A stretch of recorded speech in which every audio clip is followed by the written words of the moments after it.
O Poder Sem Limites, de Anthony Robbins. Capítulo 5. As 7 Mentiras do Sucesso. A mente está em seu próprio lugar e em si mesma. Pode fazer um céu do inferno, um inferno do céu. John Milton. O mundo em que vivemos é o mundo em que escolhemos para viver, quer consciente ou inconscientemente. Se escolhermos felicidade, é o que teremos. Se escolhermos miséria, assim será também. Como aprendemos no capítulo anterior, a crença é o alicerce da excelência. Nossas crenças são abordagens específicas, organizáveis e coerentes da percepção. São as escolhas fundamentais que fazemos sobre como entender nossas vidas e assim como vivê-las. São com elas que ligamos ou desligamos nosso cérebro. Assim, o primeiro passo em direção à excelência é encontrar as crenças que nos guiem em direção aos resultados que queremos.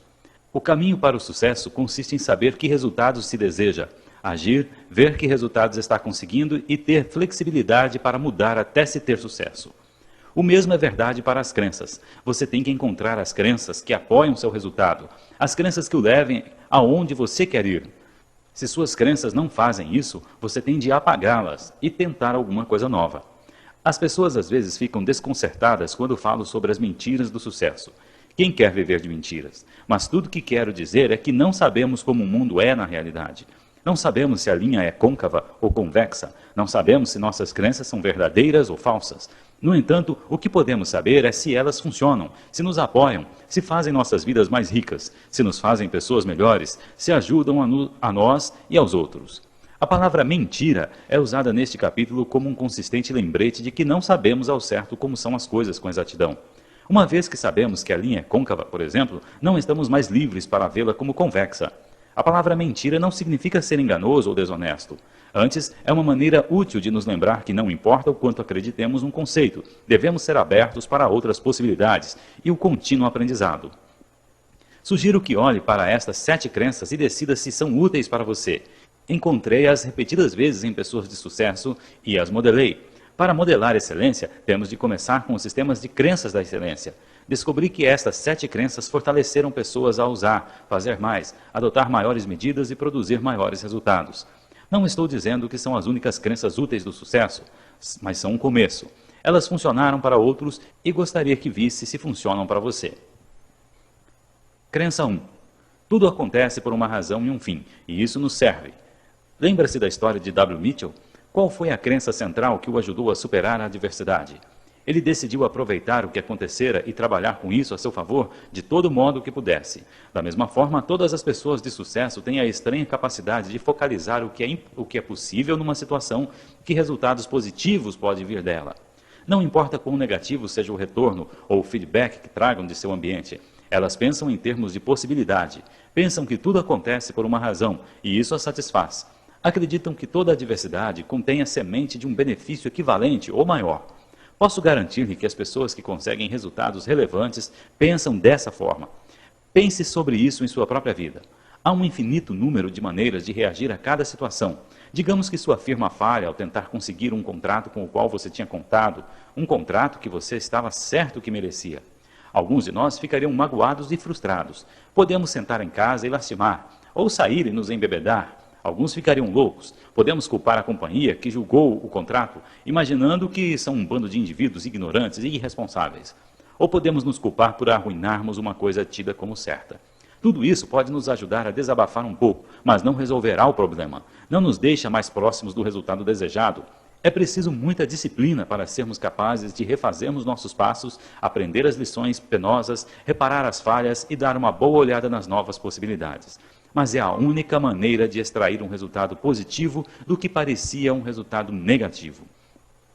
Deixe-me dar um bom exemplo de possibilidade. Marilyn Hamilton, uma antiga professora e rainha de beleza, é uma mulher de negócios bem-sucedida em Fresno, Califórnia. É também a sobrevivente de um terrível acidente. Quando tinha 21 anos, caiu num terreno pedregoso, num acidente de voo livre que a deixou de cadeira de rodas, paralisada da cintura para baixo. Marilyn certamente podia ter se concentrado numa porção de coisas que não podia mais fazer. Porém, concentrou-se nas possibilidades que estavam abertas para ela. Tentou ver na tragédia a oportunidade. A princípio ficou frustrada com sua cadeira de rodas. Achou-a muito apertada e restritiva. Nem você, nem eu podemos provavelmente ter qualquer ideia de como julgar a eficiência de uma cadeira de rodas. Mas Marilyn Hamilton podia. Ela imaginou-se como a única capacitada para desenhar uma melhor. Assim, juntou-se a dois amigos que faziam asas delta e começaram a trabalhar num protótipo de uma cadeira de rodas melhor. Os três formaram uma companhia chamada Motion Design. E agora, uma história de sucesso de muitos milhões de dólares que revolucionou a indústria de cadeiras de rodas e tornou-se a pequena empresa do ano da Califórnia em 1984. Empregaram seu primeiro funcionário em 81 e agora tem 80 funcionários e mais de 800 revendedores. Não sei se Marilyn Hamilton alguma vez sentou-se conscientemente e tentou imaginar suas crenças, mas ela partiu de um sentido dinâmico de possibilidade, um sentido do que podia fazer. Em verdade, todos os grandes sucessos trabalham no mesmo esquema. Pare um momento para pensar outra vez em suas crenças. Em geral, você espera que as coisas funcionem bem ou mal? Você espera que seus melhores esforços sejam um sucesso ou esperam que sejam contrários? Você vê as possibilidades, o potencial em uma situação ou vê os obstáculos? Muitas pessoas tendem a enfocar o lado negativo mais que o positivo. O primeiro passo para mudar isso é reconhecer a situação. Crença em limites cria passos limitados. A chave é pôr de lado essas limitações e atuar com base num conjunto mais elevado de recursos.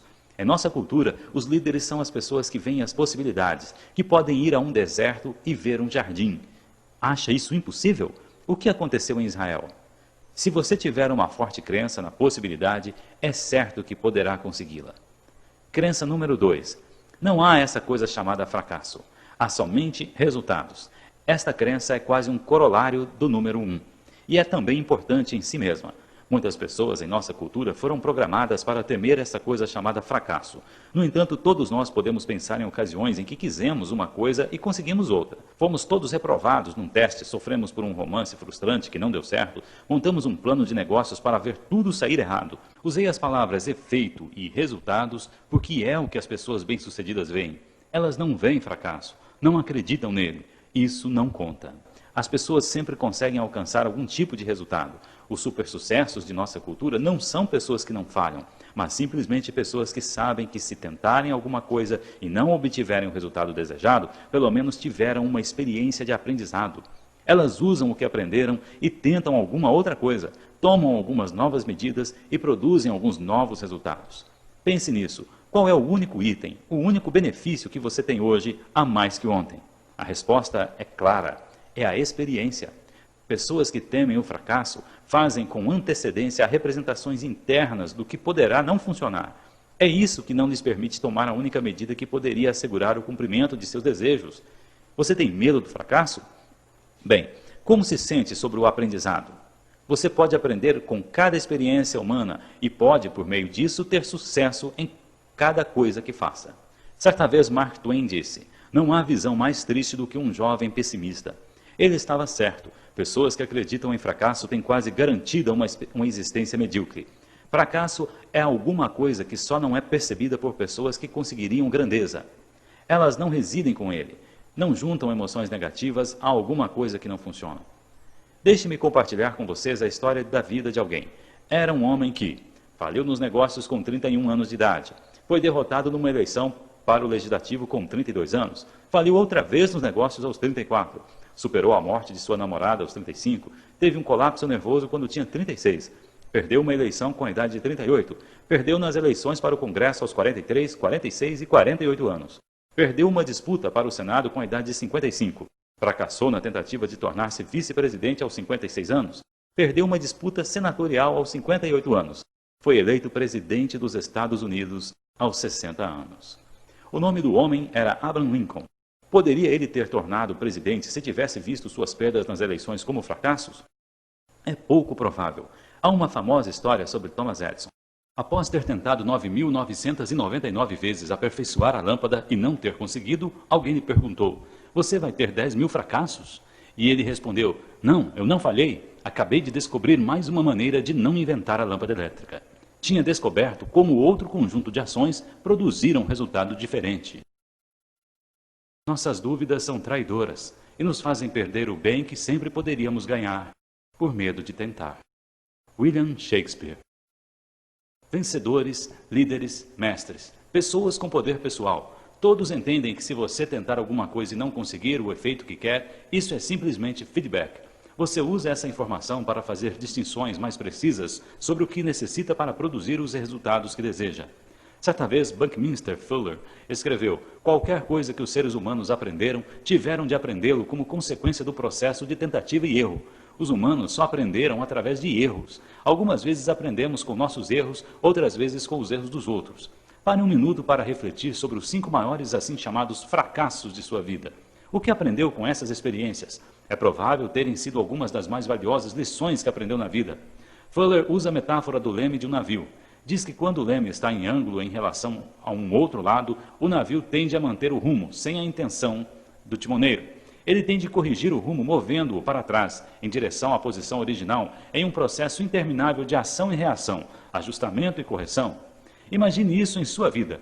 Um timoneiro em mar tranquilo, dirigindo seu barco mansamente em direção ao seu destino, superando milhares de inevitáveis desvios de sua rota.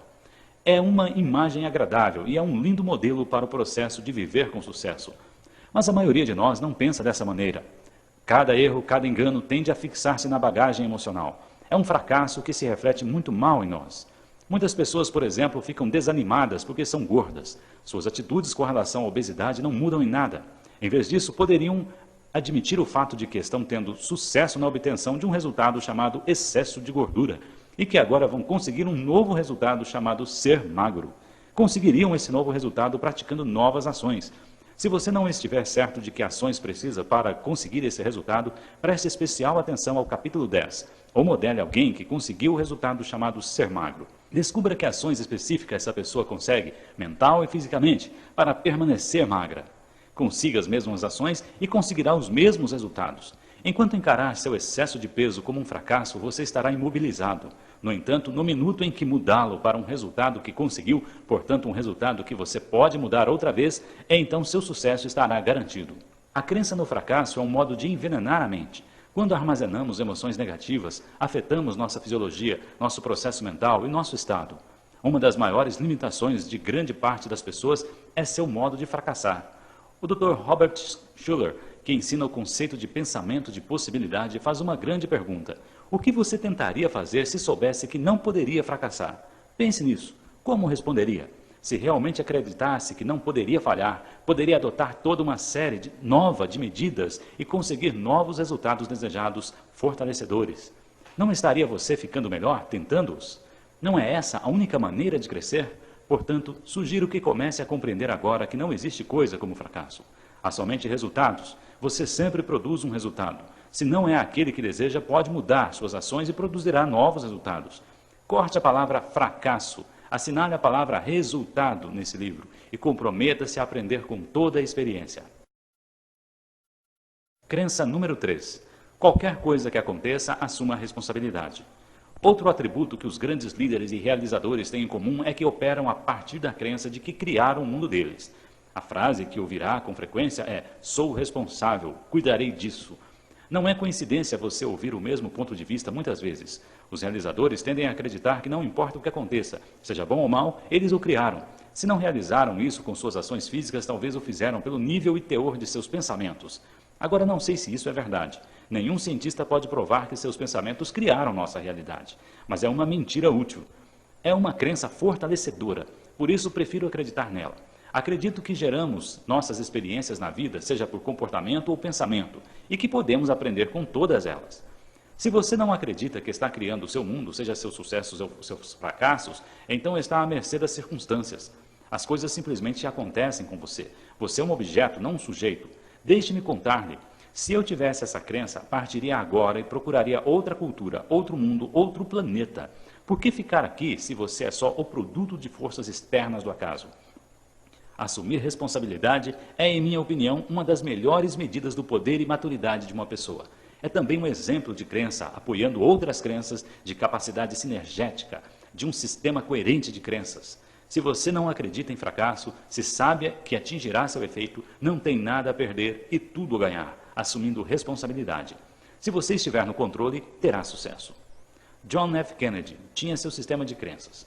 Dan Hatter, certa vez, disse que Kennedy tornou-se um verdadeiro líder depois do incidente da Baía dos Porcos, a fracassada invasão de Cuba, quando perante o povo norte-americano disse que aquilo que fora uma atrocidade nunca deveria ter acontecido. E então assumiu total responsabilidade pelo fato. Quando fez isso, transformou-se de jovem político hábil em verdadeiro líder. Kennedy fez o que todo grande líder deve fazer. Aqueles que assumem responsabilidade estão com a força. Aqueles que evitam-na estão enfraquecidos. O mesmo princípio de responsabilidade mantém-se verdadeiro também em nível pessoal. Quase todos nós tivemos a experiência de tentar expressar uma emoção positiva para alguém. Tentamos dizer a alguém que o amamos ou que entendemos o problema que está tendo. Mas se em vez de passarmos essa mensagem positiva, eles a entendem como negativa, ficam transtornados e hostis, em geral nossa tendência é de também ficarmos aborrecidos, culpá-los, torná-los responsáveis por qualquer mal-entendido que tenha surgido. Essa é a maneira mais fácil, mas nem sempre é a mais sábia. O fato é que sua comunicação pode ter sido o acionador. Você ainda pode produzir o resultado de comunicação que deseja, se lembrar seu efeito, isto é, o comportamento que quer criar. Compete a você mudar seu comportamento, tom de voz, expressões faciais e assim por diante. Dizemos que o sentido da comunicação é a resposta que você obtém. Mudando suas ações, você pode mudar sua comunicação. Retendo responsabilidade, você retém o poder de mudar o resultado que produz. Crença número 4. Não é necessário entender tudo para ser capaz de usar tudo. Muitas pessoas bem-sucedidas vivem pela crença útil de outras. Elas não acreditam que precisam saber tudo sobre tudo a fim de usá-las. Sabem como usar o que é essencial, sem sentir necessidade de aprofundar-se em cada detalhe. Se você estudar pessoas que estão com poder, descobrirá que têm um conhecimento elaborado sobre uma porção de coisas, mas frequentemente têm pouco domínio de todo e cada detalhe de seu empreendimento.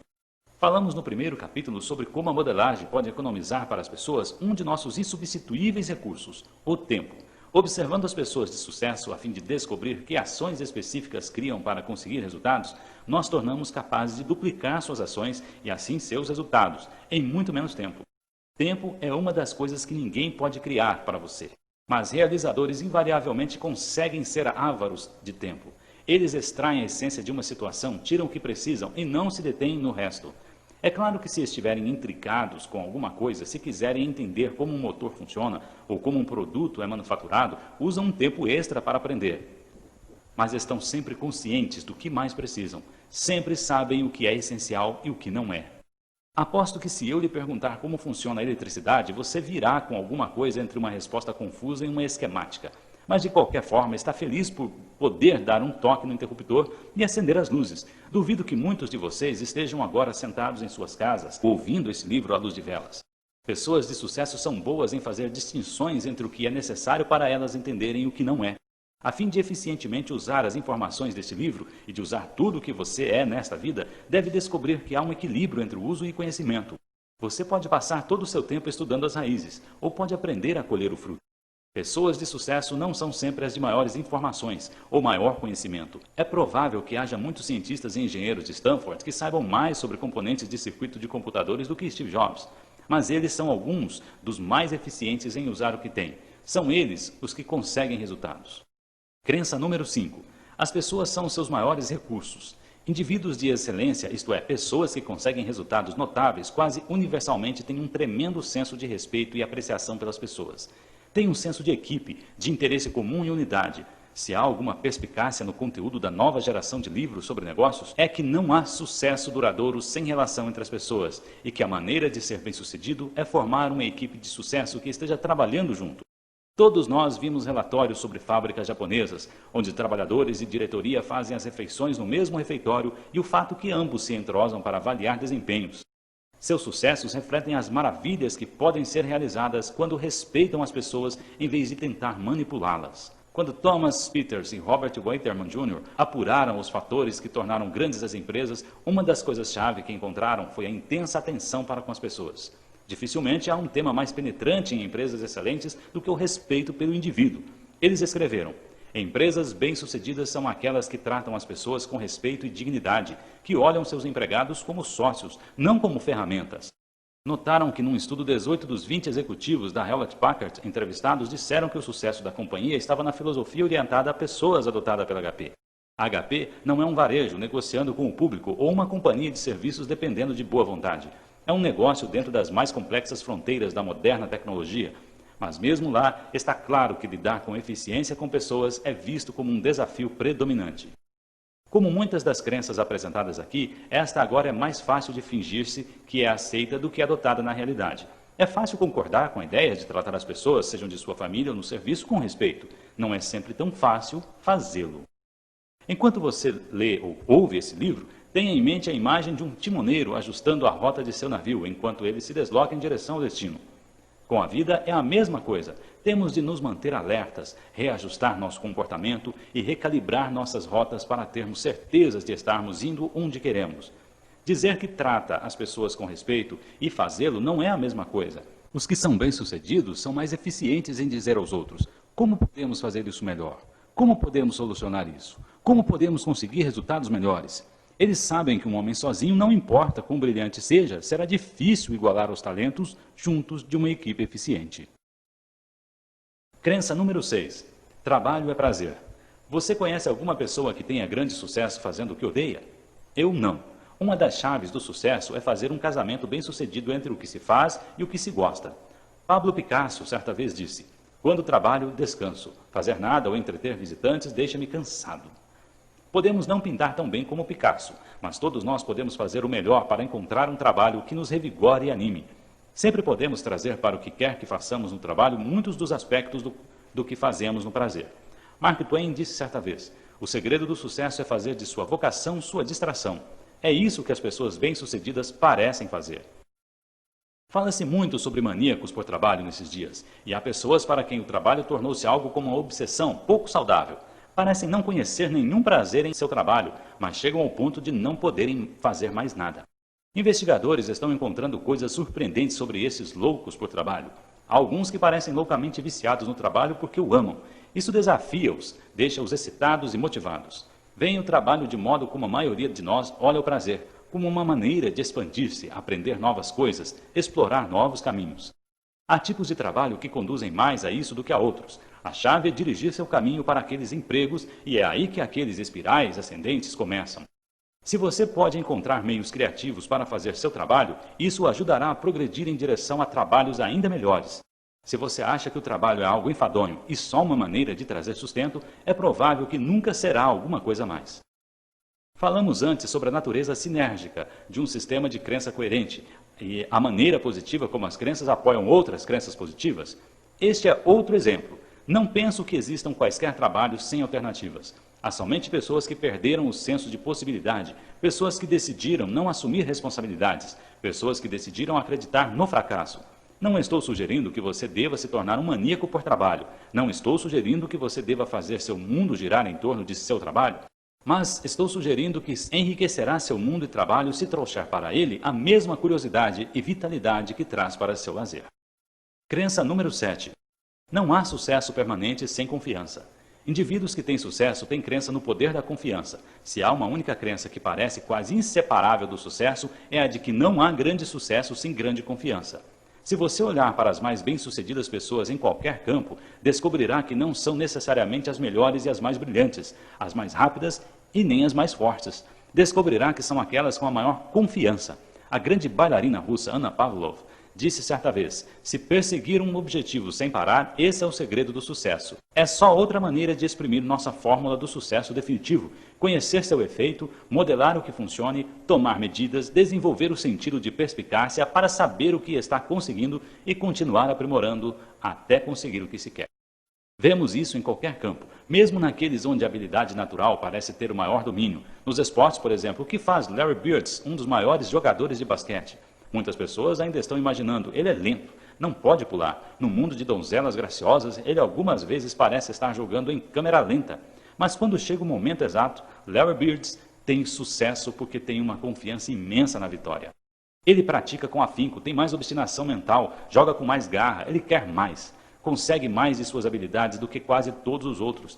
Pete Rose abriu seu caminho para o livro dos recordes da mesma maneira, usando com frequência seu compromisso para com a excelência, como uma força que o dirigia para pôr tudo o que podia em tudo o que fazia. Tom Watson, o grande golfista, não era nada especial em Stanford, era só outro garoto no time, mas seu treinador ainda se maravilha com Watson, dizendo: nunca vi alguém praticar tanto. A diferença de puras habilidades físicas entre os atletas raras vezes diz alguma coisa. É a qualidade do compromisso que separa os bons dos grandes. Compromisso é um componente importante do sucesso em qualquer campo. Antes de atingir o apogeu, Dan Rather era uma lenda como o mais esforçado repórter de televisão em Houston. Eles ainda falam de quando fez uma reportagem pendurado numa árvore enquanto um furacão rugia em direção à costa do Texas. Ouvi outro dia alguém falar sobre Michael Jackson e dizer que ele era um milagre surgido da noite para o dia. Milagre da noite para o dia? Michael Jackson? Ele trabalhou seu talento desde os 5 anos de idade. Tem dado espetáculos desde então, praticando seu canto, aperfeiçoando sua dança, escrevendo suas canções.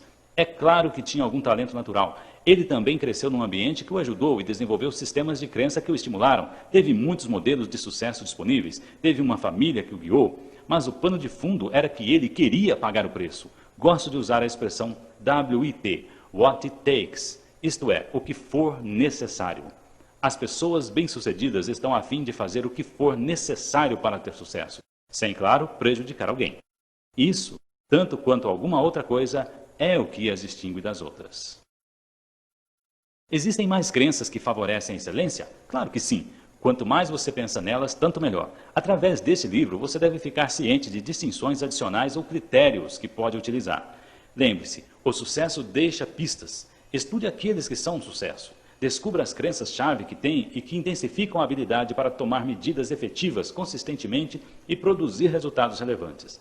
Essas 7 crenças fizeram maravilhas para outros antes de você e acredito que possam fazer maravilhas por você, caso você puder comprometer-se com elas firmemente. Quase posso ouvir alguns de vocês pensando, bem, isso é um tanto difícil, e se você tiver crenças que não o apoiem?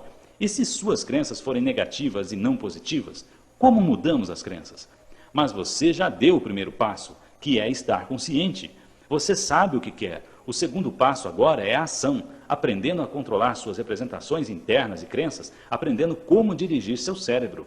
Assim, começamos a juntar os pedaços do que acredito leve você à excelência.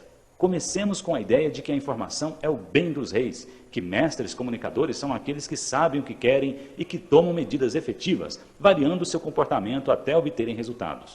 No capítulo 2, aprendemos que o caminho para a excelência passa pela modelagem. Se você pode encontrar pessoas que criaram sucesso sólido, você pode modelar as específicas ações que eles praticaram com a coerência e que produziram resultados. Suas crenças, sintaxe mental e sua fisiologia, a fim de poder então produzir resultados similares num tempo de aprendizado bem menor. No capítulo 3, falamos sobre o poder do Estado. Vimos como comportamentos fortes, ricos de recursos e efetivos resultam de uma pessoa que esteja num estado neurofisiológico efetivo e rico de recursos. No capítulo 4, aprendemos sobre a natureza da crença, como crenças fortalecedoras abrem a porta da excelência. Neste capítulo, exploramos as 7 crenças que são os alicerces da excelência. Agora vou compartilhar com vocês técnicas poderosas que podem ajudá-los a fazer o uso do que você aprendeu até aqui. Fim do capítulo 5.